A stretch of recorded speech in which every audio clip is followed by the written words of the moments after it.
16 number प्रश्न है कि निम्नलिखित सूचना से प्रति 1000 ईंटों की लागत और लाभ दिखाते हुए रानू ब्रिक्स वर्क्स का मासिक लागत पत्र तैयार कीजिए, जिसमें आपको मटेरियल में 3-4 प्रकार का मटेरियल दिया हुआ है।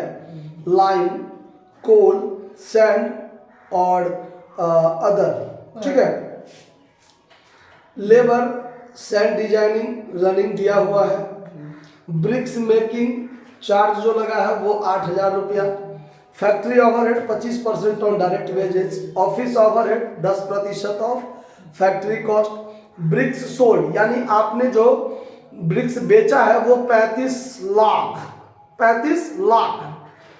और आपको सवाल में दिया हुआ है प्रति 1000 opening stock of bricks 1 lakh और closing stock of bricks 6 lakh. और आपको हर एक काम करना है 1000 ईंटे के लिए। तो आप लोग को थोड़ा सा ये समझना पड़ेगा कि इसमें हमने इस साल हमने वस्तु बनाया कितना ईंटा बनाया, वो देखने के लिए देखिए। अब यहां पर हम एक वर्किंग नोट करते हैं। वर्किंग नोट देखिए, आपके पास जो ओपनिंग स्टॉक था, हम पहले यह देख रहे हैं कि हम जो प्रोडक्शन ऑफ ब्रिक्स, हमने जो ब्रिक्स बनाया वो कितना ब्रिक्स बनाया वास्तव में, वो देखना चाहते हैं। ठीक है, हमने इस साल बनाया कितना। तो देखिए हम बेचे हैं ब्रिक्स सोल्ड, हम बेचे हैं 35 लाख ईंटा। 35 लाख ईंटा बेचे हैं और हमारे पास क्लोजिंग स्टॉक अंत में बचा हुआ है 6 लाख ईंटा। 6 लाख ईंटा, तो दोनों को जोड़ के 41 लाख ईंटा हुआ ना। मतलब इस साल हम बेचे हैं 35 लाख ईंटा और हमारे पास बचा हुआ है 6 लाख ईंटा, जिसमें से लेस कर दीजिए ओपनिंग स्टॉक जो कि पहले से था हमारे पास 1 लाख ईंटा। तो इसका मतलब हमने बनाया कितना ईंटा? 40 लाख ब्रिक्स जो है वो हमने बनाया। यानी हमारा जो काम होगा, हमारा जो कॉस्ट शीट बनेगा वो 40,000 ब्रिक्स पर, 40 लाख ब्रिक्स पर। ठीक है। अब देखिए, अब सवाल में आपको पूछता है प्रति 1000 ईंट। तो प्रति 1000 ईंट को व्यक्त करने के लिए आप फेसबुक पर या यूट्यूब पर आप देखते होइएगा के लिखा होता है। क्या लिखा होता है? के लिखा होता है। मतलब अगर एक के लिखा गया 1K, इसका मतलब 1000 होता है ना। तो कहने का मतलब अब यहां पर हमने बनाया है 40 लाख ईंटा। 40 लाख ईंटा। अब 3 जीरो के लिए 1 के का प्रयोग होता है। मतलब अगर 1 के आगे में यदि 1000 लिखा हो और बराबर में 1 के कर दे, मतलब ये 3 जीरो के लिए 1 के का प्रयोग किया गया है।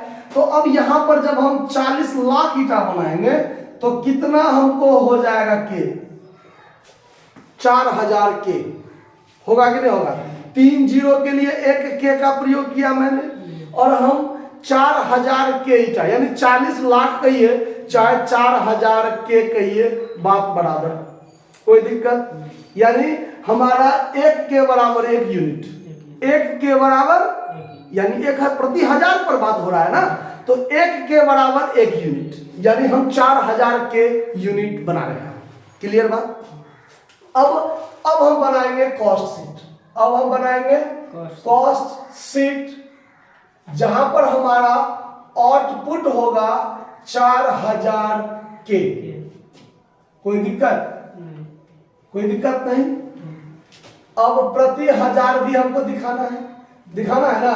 तो हम 2 अमाउंट का कॉलम लेंगे, एक पार्टिकुलर, एक टोटल कॉस्ट और यहाँ cost per 1K। Cost per यानी कॉस्ट पर यूनिट, तो एक यूनिट हमारा 1000 के बराबर है ना, तो कॉस्ट पर 1K। क्लियर बात? अब आइए, अब आगे हम देखते हैं कि अब हमको मटेरियल कितना लगा और लेबर कितना लगा। तो अब हम यहां पर लिखते हैं मटेरियल। तो मटेरियल में हमारा 4 प्रकार का, लाइन 9000 टन, 900 टन। अब देखिए लाइन 900 टन लगा है और 30 रुपया पर टन, रुपया 30 से गुना कर दीजिए तो कितना का 27,000। तीनों को जोड़ के हम एक में लिख देंगे, ठीक है। कोल, कोल, कोल कितना लगा है 800 टन 25 रुपया पर टन, 800 टन गुने 25 रुपया पर टन, तो 800 गुने 25 मिलाकर हो जाएगा 20,000, 20,000 होगा। 25 अट्ठे 200 पर 200, ठीक है। सेंड 10 रुपया पर 1000, सेंड देखिए RS 10 पर 1K, 10 रुपया पर 1000 पर लगा है। बात पर ध्यान दीजिए, ये सब बात तरफ फंसने वाली बात हो जाएगा, आप लोगों के लिए कंफ्यूजन हो जाएगा। 1K पर 10 रुपया लग रहा है, हमारा आउटपुट कितना के है 4000 के। 1 पर 10 तो 4000 में कितना 40,000, यानी 40,000 हमारा क्या हो जाएगा, सेंड लग गया, कोई दिक्कत नहीं। अब आगे कहता है अदर 5000 खर्च हुआ है। अदर मटेरियल में कुल मिलाकर 5000 खर्च हुआ है, यानी मटेरियल के बाद रूप में वास्तव में 40 40 80 और 7 5 12 92, यानी 92,000 खर्च हुआ। आया बात समझ में? 92,000, तो पर 1000 कितना खर्चा, तो 92,000 में भागा दे दीजिए आप 4000 से मात्र, यानी 23 रुपया पर 1000 ईटा पर खर्च हुआ मेरा। क्लियर? आगे लेबर में देखिए, लेबर में क्या सब खर्चा है, तो send designing and running, send यहां पर सेंड डिजाइनिंग एंड रनिंग,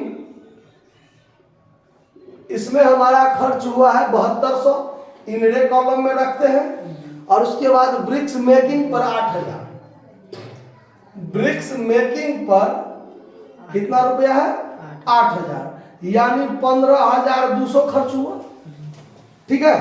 तो 15,200 भागा 4000, 3.80 इतना रुपया खर्च हुआ। ये दोनों को जोड़ के हो गया हमारा कौन सा चीज, प्राइम कॉस्ट। ये हो गया हमारा prime cost.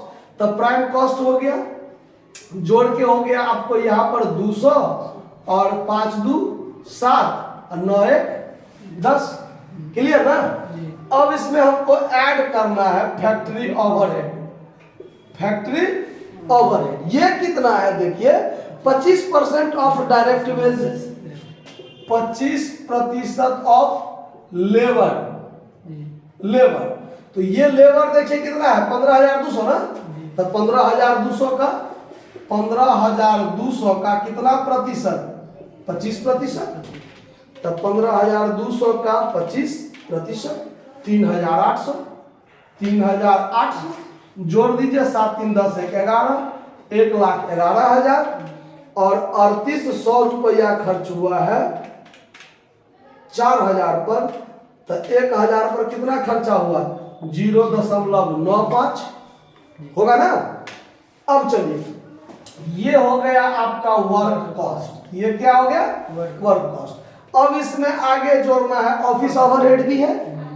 Office overhead 10% of work cost. अब देखिए यहां जोड़ना है office overhead 10% of work cost. थोड़ा शॉर्टकट में लिख दिए हैं, वर्क कॉस्ट है आपको 1,11,000, इसी का 10% 11,100 होगा कि नहीं होगा। 11,100 भागा 4,000, तो 2.775 है, तो 7 कर दीजिए। तो ये जो वर्क कॉस्ट का 10% है, तो इसको इसमें जब जोड़ेंगे तो 1,22,100, ठीक है। और इसको जब आप जोड़िएगा तो 6 5 11 7 7 14 15 यहाँ पर 30, तो 1,22,100 जो हुआ ये हो गया आपका कॉस्ट ऑफ प्रोडक्शन। क्या हो गया? Cost of product. Cost of production, cost of production. जबकि आगे सवाल में कहीं भी आपको सेलिंग ओवरहेड का चर्चा नहीं है, तो यही चीज आपका क्या हो जाएगा? टोटल कॉस्ट हो जाएगा। क्लियर बात समझने में? अब इसको हम यहीं पर बंद कर देते हैं। अब हम स्टेटमेंट ऑफ प्रॉफिट अलग से दिखाएंगे। Statement of profit. अब स्टेटमेंट ऑफ प्रॉफिट जो होगा वो जितना को हम बेचते हैं उसी पर होगा। अब देखिए यहां पर हम करते हैं बेचे कितना, उस पर ध्यान दीजिए। यहां पर पहले लिखा हुआ है कि 3500 के हम बेचे हैं, तो यहां पर हम कैलकुलेशन करेंगे cost of production for bricks sold. तो आपने कितना ब्रिक्स सोल्ड किया? आपने कितना ब्रिक्स सोल्ड किया है? 35 लाख बेचा है ना।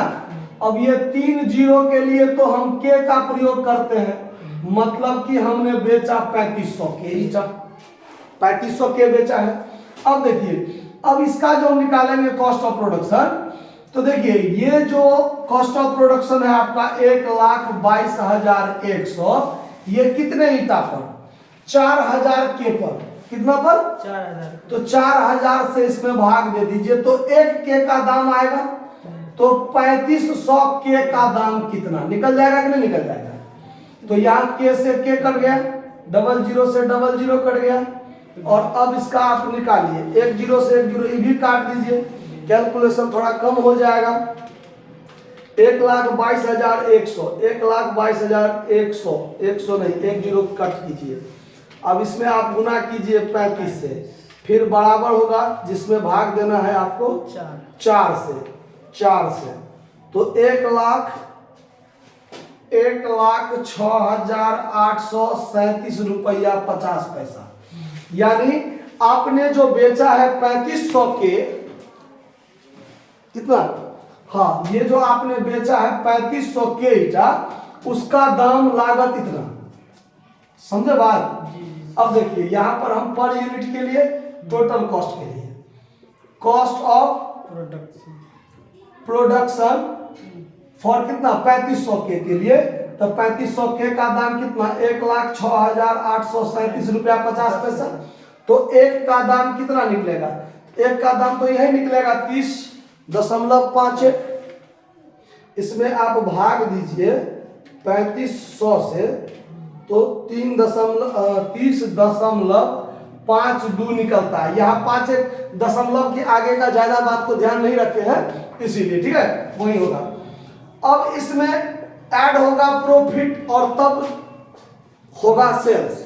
तो सवाल में आपको कहा हुआ है कि आप जो बेचे हैं, देख लीजिए सवाल में है कि 30 रुपया पर 1000 ईटा आप बेचे हैं, तो 30 रुपया पर 1000 के हिसाब से 3500 में गुना कीजिएगा, तो आप 1,05,000 में बेच दिए 30 रुपया के दर से प्रति 1000 के हिसाब से। तो यहां पर दाम हुआ, यही आपका टोटल कॉस्ट हो गया, इसलिए क्योंकि सेलिंग ओवरहेड है नहीं, ये हो गया आपका टोटल कॉस्ट। अब 1,06,837 रुपया दाम हुआ और आपने बेचा 1,05,000 में, तब तो आपको 1,837 रुपया 50 पैसा क्या हो गया? लॉस हो गया ना। तो ये आप यहाँ पर ऐड नहीं लिख के इसको आप लेस कर दीजिए, लॉस। कितना लॉस? तो 1,837 रुपया लॉस हो गया। तो आप 1,05,000 में क्या कर दिए? सेल्स कर दिए। समझ में आया बात? ये वर्किंग नोट ध्यान रखना है, क्योंकि इसी में जोड़ घटाव हम नहीं किए हैं। ओपनिंग स्टॉक जोड़ते, क्लोजिंग स्टॉक घटाते, तब ये 3500 के का निकलता। तो इसके लिए हम अलग से वर्किंग नोट करके डायरेक्ट यहाँ लिख लिए हैं, ठीक है। तो ये बात को समझने में कहीं कोई दिक्कत नहीं दिक्कत है, तो आपका आंसर मिल गया होगा। इसमें आप 3500 से भाग दीजिएगा तो 0.52 एवे करेगा, ठीक है।